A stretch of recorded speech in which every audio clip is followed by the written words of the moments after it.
Welcome to this Executive Explainer. Today, we're diving into something that needs immediate boardroom attention, the incoming European M-Code Directive.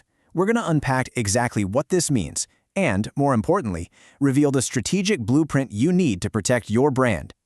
Drawing on some really crucial insights from the organization biovoxel.earth, this briefing is built specifically for C-suite executives and compliance officers. We're going to explore how ISO management systems can basically act as a factory that builds the exact evidence you need to shield your business against a massive new wave of regulatory scrutiny. Let's get into it. Here's a quick look at our roadmap for today. We'll start with the end of greenwashing, move on to what the M-Code Directive actually is, cover the banned claims blacklist, explore the ISO evidence factory, look at how to build the evidence file, and finally, wrap up with your timeline for strategic compliance by 2026.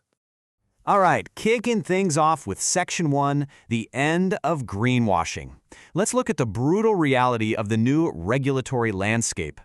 I really want you to focus on this number, 4%. That is the maximum potential fine up to 4% of a company's annual turnover in the affected member states, just for failing to comply with these new rules on environmental claims. So we're not talking about a little slap on the wrist for a misleading billboard anymore. This is a severe enterprise-level financial risk. What we're experiencing right now is a total paradigm shift. We are officially leaving the marketing and PR era, where sustainability was, kind of treated as a voluntary, loosely defined marketing exercise. We've now crossed over into the scientific evidence and compliance era.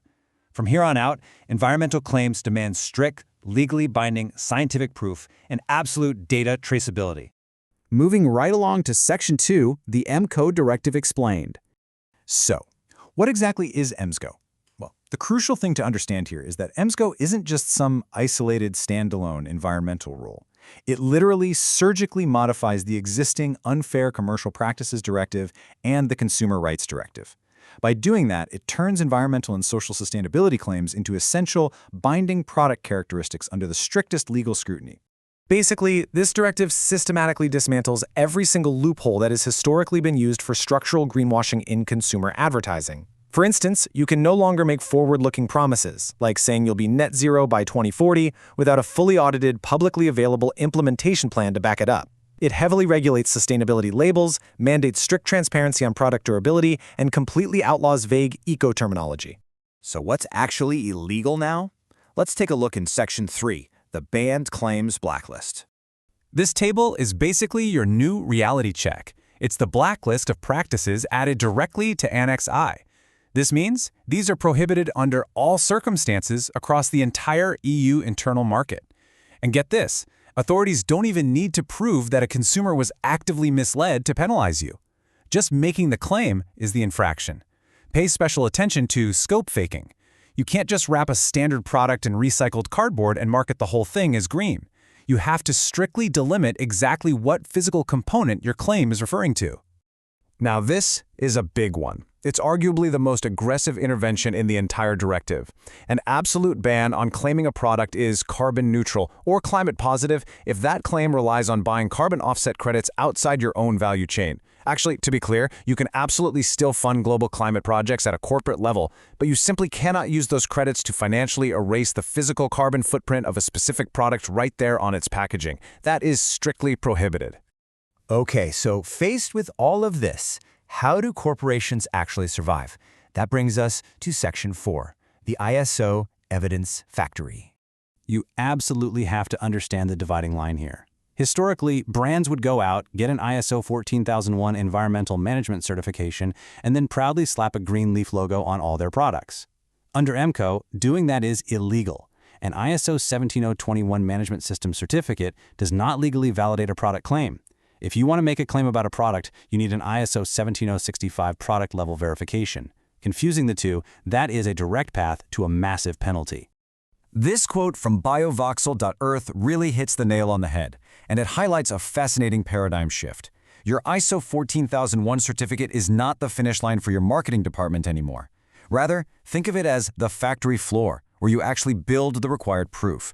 The management system itself doesn't speak for the product, but if you design it correctly, it manufactures literally every piece of evidence that the product will eventually need.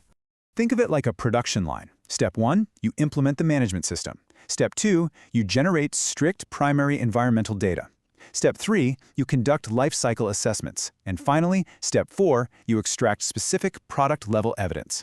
A properly wired internal management system feeds verifiable data from the ground up, translating your everyday corporate operations into the exact proof you can safely take to market.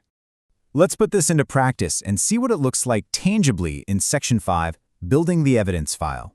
Seriously, I want you to take a mental screenshot of this data grid. This right here is the Green Claim Evidence File template. It is the exact internal dossier you must systematically generate before a single sustainability message goes public. From a unique claim ID to the exact imagery you're using, right down to the expiration date of the evidence itself. If an authority ever knocks on your door, this is the exact file you need to be able to hand them. To actually operationalize this, you have to establish strict claims governance. This means you'll be shifting liability up your supply chain, demanding primary data from your B2B partners, and forcing your marketing, ESG, and legal teams to cross-functionally approve every single word. And by the way, green hushing, just staying completely silent about your sustainability efforts, is a deeply flawed strategy. Parallel directives are going to force you to disclose this data anyway, so you need to communicate confidently with verified proof. Oh, and a quick heads up, even your trademarked product names aren't immune. If they contain misleading eco-prefixes, they will face heavy scrutiny. So, what's the clock looking like? Let's check out Section 6, Strategic Compliance by 2026. Here is your timeline, and the enforcement window is closing rapidly. The directive was already enacted in March 2024. Member states have until March 2026 to transpose it into national law, and it all culminates in a hard stop on September 27, 2026. On that exact date, authorities across the EU will begin actively hunting for infractions and levying those massive fines. And I really want to emphasize this point because the urgency cannot be overstated. There are absolutely no grandfathering clauses for old stock. You cannot rely on just selling through your non-compliant inventory. Every single product visible to a consumer, whether it's on a physical shelf or on the website, on September 27, 2026, must meet the new scientific standard.